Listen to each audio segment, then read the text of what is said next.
संत बापू जी के ऊपर जो दोष लगाए जा रहे हैं निराधार हैं। हमने बहुत उनको नजदीक से देखा है, उनके साथ बहुत प्यार है और ऐसे रूहानियत, ऐसे महापुरुषों के ऊपर जो दोष लगते हैं बहुत ही निंदनीय है। हम इसके लिए सारे पंजाब के सारे आश्रम वाले प्रोटेस्ट करते हैं, इसकी निंदा करते हैं कि ऐसे महान संत के ऊपर ऐसे दोष निर्मूल लगाए जा रहे हैं।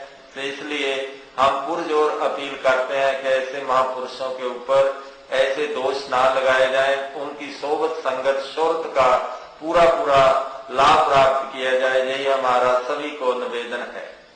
सिख धर्म के जितने भी लोग हैं, क्योंकि बापू जी जो अपने प्रवचन देते हैं उनमें गुरबाणी के श्लोक वो यूज करते हैं जो कि हर एक के मन में आता है कि जो सर्वसांझी गुरबाणी का प्रचार प्रसार इंटरनेशनल लेवल के ऊपर बापू जी ने पहुंचाया है, ये हमारे लिए भी गौरव की बात है। इसलिए सारा सिख समाज बापू जी के साथ है, सारा सिख समाज, सारे सिख लोग, सारी संगत इसके बारे में एकजुट है कि जो भी बापू जी के बारे में कुर्बानी करनी पड़े हम उसके लिए तैयार हैं। आश्रम बापू से मेरा मिलना हुआ है, तो जब भी हम मिले हैं कभी ऐसी तंत्र की बात कभी हुई भी नहीं है। हाँ, बाकी गीता भागवत पर वो चर्चा करते हैं, उनके प्रवचनों में भी होता है। उनके स्वभाव को जब मैंने देखा तो यही है कि उनको एक सेवा कार्य की लगन मैंने देखी है। और सवाल सबसे बड़ा तो यही है कि ये सारी बातें अब एक साथ क्यों नहीं हुई। जो लोग कह रहे हैं कि 10 साल पहले हमारे साथ अन्याय हुआ था, तो वो आज क्यों कह रहे हैं, वो तब क्यों नहीं बोले।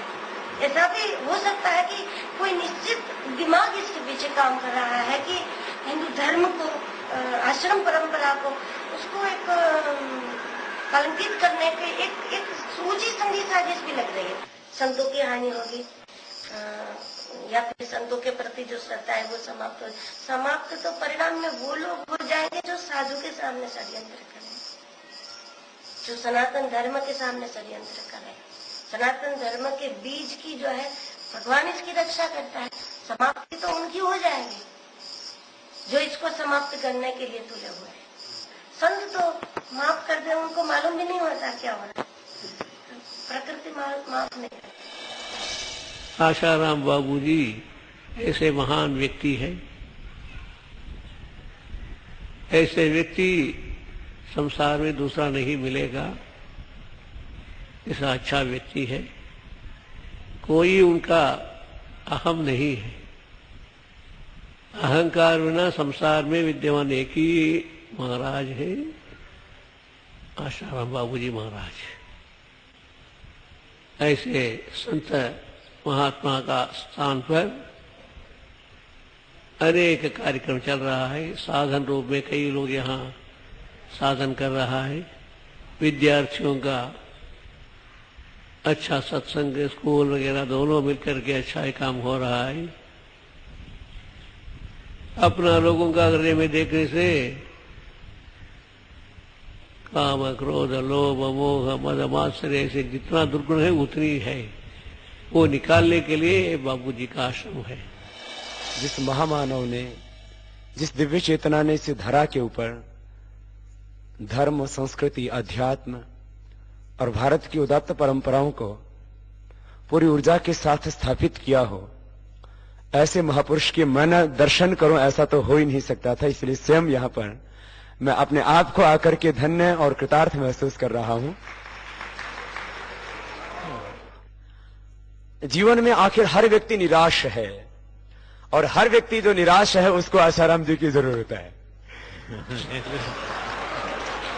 रामदेव राव बाबा की आप ही की जरूरत है।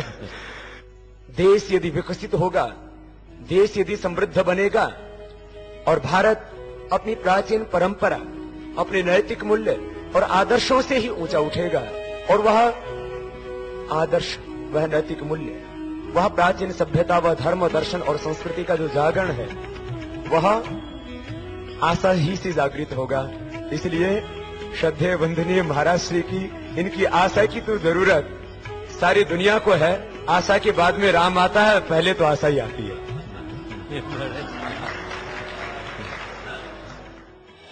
पूज्य आशाराम बापू भक्ति का आंदोलन है, वह विचारों के झंझावात हैं, वह अपने आप में स्वयं में एक समर्थ संत हैं, स्वयं में एक संस्थान है, स्वयं में एक संस्था है, वह स्वयं में एक धर्म है जहाँ परिपूर्णता है, जिनके पास में नित्य नूतन विचार है, वह प्रेरणाओं के पुंज हैं, वह एक ऐसे सत्पुरुष हैं जिनमें समूची भगवत्ता आविर्भूत हुई है, वह हम सबके आदरणीय हैं, वंदनीय हैं।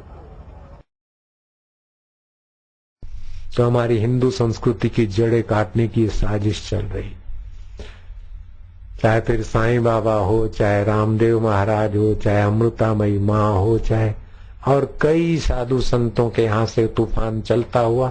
1.5 महीना पहले मेरे को किसी ने सूचना दी कि बापू अब आप हो निशाने पर। मैं क्या भाई, निशाना करने वालों को करने दो, देख ले वो भी।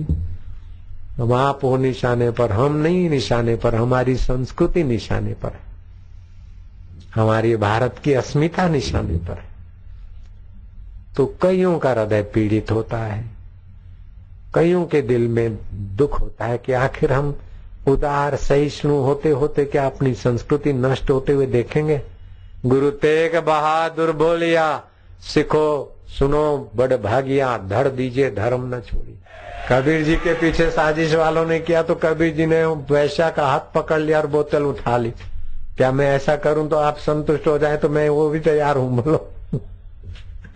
फिर भी ये साधु और ये पब्लिक मुझे छोड़ने वाली नहीं है, मेरे सत्संग को छोड़ने वाली नहीं है।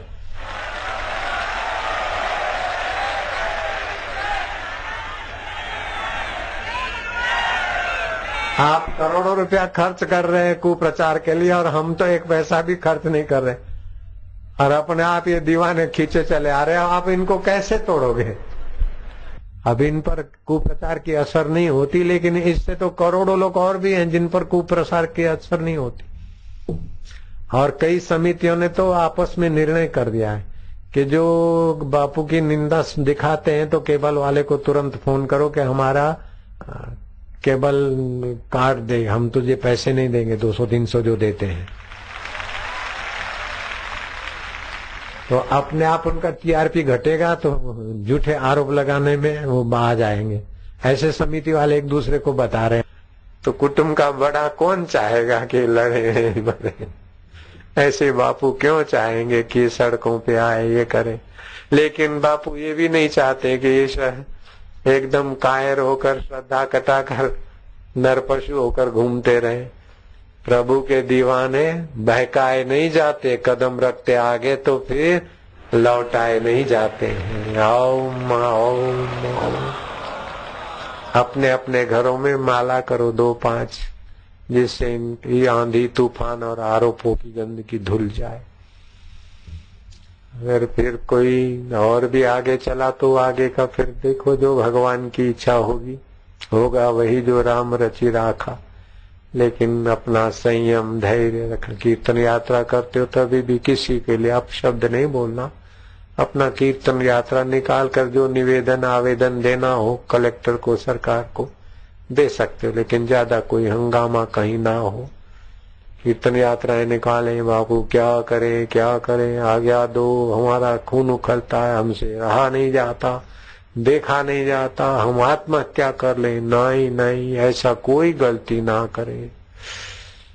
हे राम, भगवान सबको सद्बुद्धि दे। धीरज से अपना रास्ता निकालो बुद्धि पूर्वक। ये 6 बातें अपने जीवन में ले आओ। उद्यम, जैसे कुप्रचार हुआ है तो आप सुप्रचार का उद्यम करिए। आपको दबाया जा रहा है तो आप साहस लाइए। उद्यम साहस, आपको अधीर कर रहे हैं तो आप धैर्य से अक्ल से योजना बनाइए। उद्यम साहस धैर्य बुद्धि शक्ति, मानसिक शारीरिक बौद्धिक शक्ति और पराक्रम, ये 6 चीजें आपके साथ होगी तो कदम कदम पर अंतरात्मा का प्रकाश मिलेगा।